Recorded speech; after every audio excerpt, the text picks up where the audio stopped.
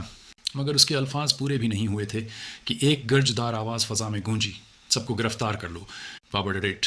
ایک گناہ کی خواہشاز حکم کے فوراً بعد کائی یانگ کے سامنے لوگوں کی ایک قطار نمودار ہوئی اور بغیر کوئی وضاحت دیے ہوئے ان میں سے ایک نے کائی یانگ پر حملہ کر دیا۔ کراہت بھرے لہجے میں وہ پیچھے کی طرف اڑ گیا۔ سینئر برادر کائی، لی یون تیان اور دوسرے ڈر کے مارے زرد پڑ گئے اور فوری طور پر آگے بڑھ کر اسے اٹھانے میں مدد کی۔ کائی یانگ نے اٹھنے کے لیے جدوجہد کی اور بیزاری سے آ بھرتے ہوئے اس نے نئے نوجوان کی طرف دیکھا۔ وہ ویزوان کے پاس کھڑا تھا، ایک ہاتھ سے ویزوان کو سہارا دے رہا تھا اور کائی یانگ کی طرف بد نیتی سے بھری نظر سے دیکھتے ہوئے بولا، یانگ ماسٹر جوان، کیا آپ ٹھیک ہیں؟ ویزوان نے کائی یانگ کی طرف دیکھا، اس کی نظر میں زہر بھرا تھا، اس کا جسم تھوڑا سا غیر مستحکم لگ رہا تھا اور اس نے سر ہلایا۔ میں ٹھیک ہوں، اچھا ہوا جو آپ ٹھیک ہیں، میں دیر سے پہنچا ہوں، نوجوان نے پھر کہا۔ اگرچہ اس کی طاقت ویزوان سے زیادہ تھی لیکن پھر بھی وہ گرینڈ ایلڈر کے ماتحت تھا، اس لیے اس کا درجہ قدرتی طور پر ویزوان سے کم تھا۔ تم بہت دیر سمجھو؟ ویسوین زور سے ہنسا اور عجیب طور پر پوچھا، سینئر برادر چاؤ، جب سے تم ایک نظم و ضبط کے شاگرد بنے ہو تمہیں ہم میں سے کسی سے بھی بہتر اسکول کے اصولوں کو سمجھنا چاہیے۔ تو میں تم سے پوچھتا ہوں، اگر کوئی مین گیٹ میں کسی کو قتل کرنے کی کوشش کرے تو اس کی سزا کیا ہوگی؟ چیاؤ زینگ ون نے طنزیہ ہنسی ہنسی گرجتے ہوئے کہا، یہ بہت سنگین جرم ہے، ہم پہلے اس کی بانہیں اور ٹانگیں توڑیں گے، پھر اسے اسکول سے نکال دیں گے اور پھر مار ڈالیں گے۔ یہ دوسروں کے لیے ڈر کا کام بھی کرتا ہے۔ وائزوان نے ہی کرتے ہوئے ہنس کر کائی یانگ کی طرف انگلی اٹھائی، ابھی اس شخص نے مجھے مارنے کی دھمکی دی تھی۔ سینئر برادر چاؤ، جو مناسب لگے اسے سزا دو۔ اب جب کہ اسے کسی کی پشت پناہی حاصل تھی، ویزوان پہلے کی طرح فرمان بردارانہ طور پر پیش آتا۔ چاؤ زینگ ون نے سخت لہجے میں پوچھا، آپ سنجیدہ ہیں؟ ویزوان نے مسلسل ٹھنڈے انداز میں سر ہلایا۔ سینئر برادر چاؤ، جب آپ پہنچے تو کیا آپ نے اپنی آنکھوں سے سب کچھ نہیں دیکھا؟ نے سر ہلایا، بالکل ٹھیک، جب میں پہنچا تو میں نے واقعی اس شخص کو ایک مہلک ہتھیار کے ساتھ آپ کے سینے کی طرف نشانہ بناتے دیکھا۔ اگر میں نے جلدی سے اس کے حملے کو نہ روکا ہوتا تو آپ پہلے ہی اس کے زہریلے ہاتھوں کے نیچے آ چکے ہوتے۔ یہ شخص واقعی دن دہاڑے اسکول کے ضوابط کو توڑتے ہوئے اس قدر بے شرمی سے کام کرنے کی جرات کرتا ہے۔ یہ دونوں اچھی طرح سے ہم آہنگ ہو کر ایک ہی راگ الاپ رہے تھے اور کائی یانگ کو قتل کی کوشش کے شبہ میں ڈالنے میں کامیاب ہو گئے۔ بکواس، لی یون تیان نے غصے سے ہنس ہنس کر کہا۔ ابھی سینئر برادر کائی اور ویزوان صرف مقابلہ آرائی اور تبادلہ خیال کر رہے تھے۔ یہ کیسے اتنا سنگین ہو سکتا ہے جیسا کہ تم لوگ پیش کر رہے ہو؟ کاؤ زینگ ون نے گررا کر کہا، کیا یہ تبادلہ خیال جتنا آسان تھا؟ زو ہو نے جواب دیا، اگر آپ یقین نہیں کرتے تو آپ یہاں تماشا دیکھنے آئے ہوئے کسی بھی شاگرد سے پوچھ سکتے ہیں، وہ سب اس کے گواہ ہیں۔ مزید براں یہ ساری چیز پہلے ویزوان نے شروع کی تھی۔ سینئر برادر کائی کو اس میں گھسیٹا گیا ہے۔ گواہ ہیں، گواہ کون ہیں؟ ویزوان نے سر جھکایا، ارد گرد دیکھتے ہوئے کہکا لگایا۔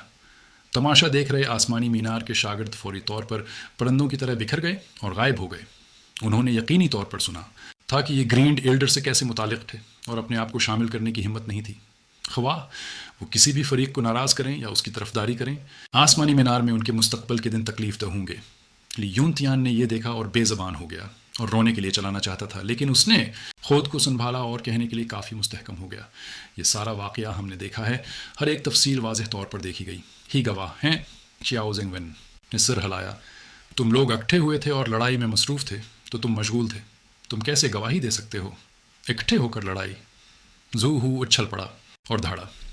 واضح طور پر ویزوان اپنے ماتحتوں کو ہمیں للکار رہا تھا، اسے اجتماعی مار پیٹ کیسے کہا جا سکتا ہے؟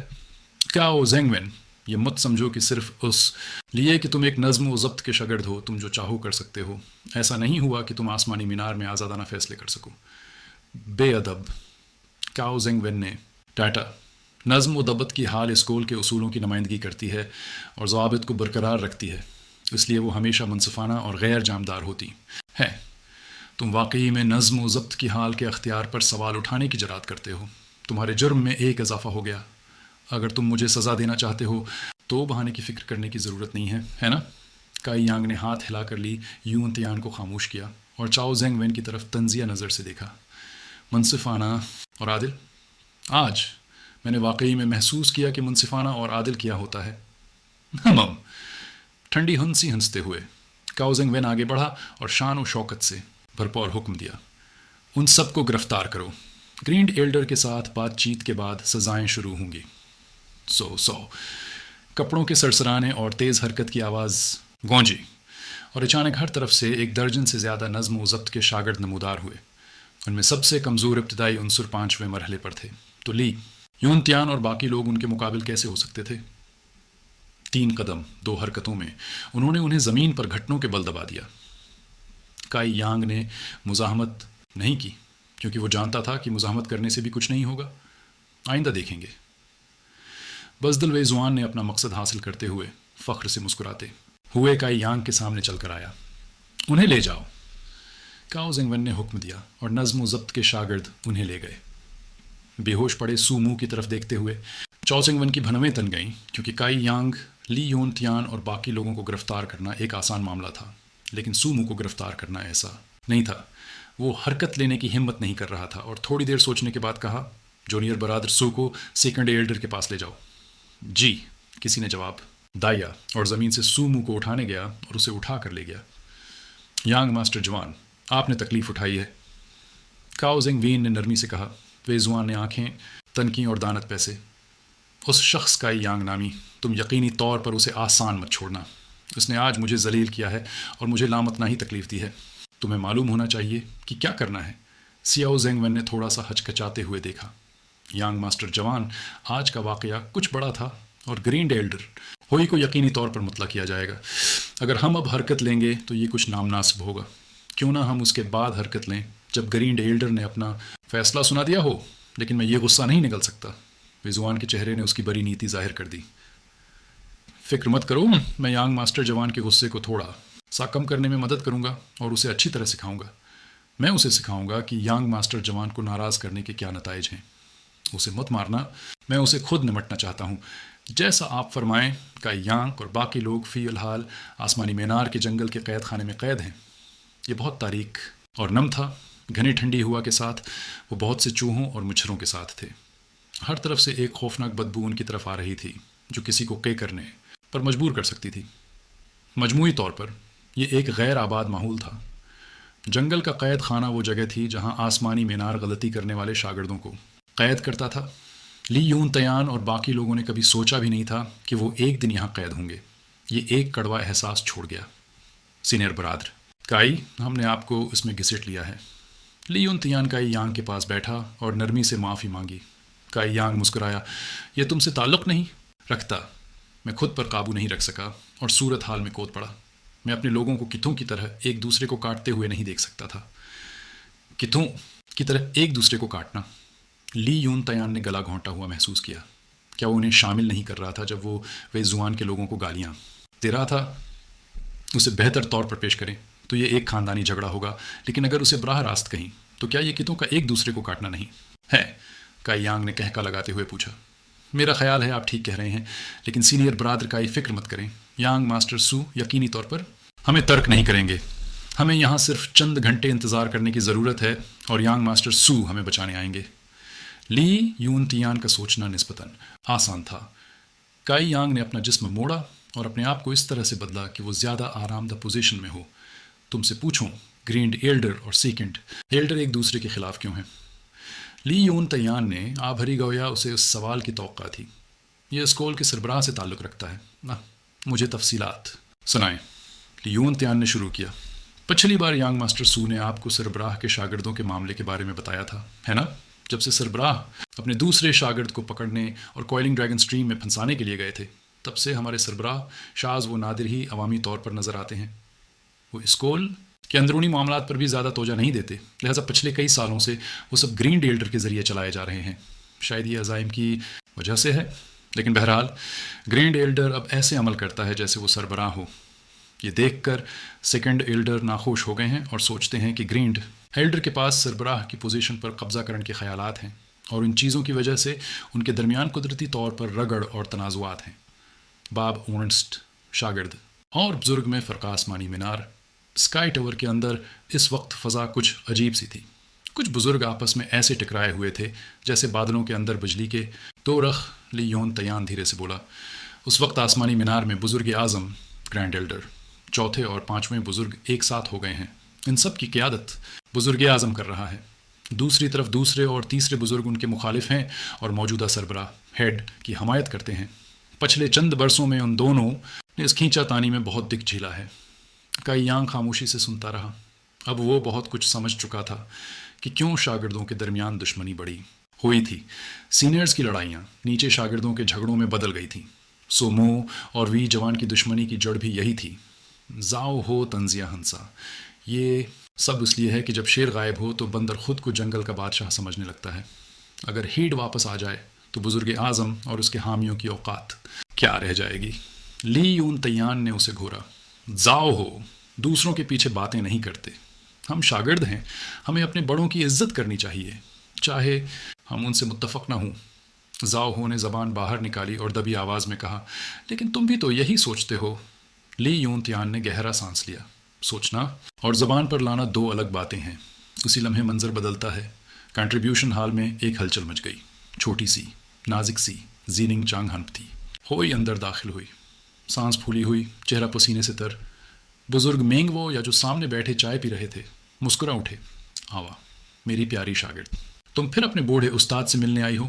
واہ کتنی فرما بردار شاگرد ہو, میرا دل خوش کر دیا تم نے, انہوں نے ہنستے ہوئے کہا. لیکن زیننگ چانگ کی حالت دیکھ کر ان کی مسکراہٹ غائب ہو گئی. استاد بڑی خبر ہے. بری خبر, وہ ہانپتے ہوئے بولی. کیا ہوا؟ مینگ واؤ یعنی بھنویں چڑھائیں. انہوں نے اپنی شاگرد کو کبھی اتنا پریشان نہیں دیکھا تھا. زیننگ چانگ نے جلدی جلدی سارا واقعہ سنا دیا. کائی یانگ, وی جوان اور ان کے درمیان ہونے والی لڑائی کا ہر لمحہ.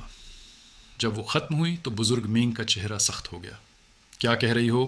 وہ لڑکا اب ابتدائی عنصر کے تیسرے درجے پر پہنچ چکا ہے اور اس نے وی جوان کو شکست دی. جی ہاں استاد. زیننگ چانگ نے زور سے سر ہلایا اور دل ہی دل میں سوچا کہ اس کی ترقی میں میرا بھی حصہ تھا. مینگ وو یعنی گہری سانس لی اور دھیرے سے کہا, لگتا ہے اس کا پچھلی بار بلیک ونڈ ماؤنٹینز میں جو اتفاقی موقع ملا تھا وہ اتنا چھوٹا نہیں تھا. اس کی رفتار واقعی حیرت انگیز ہے.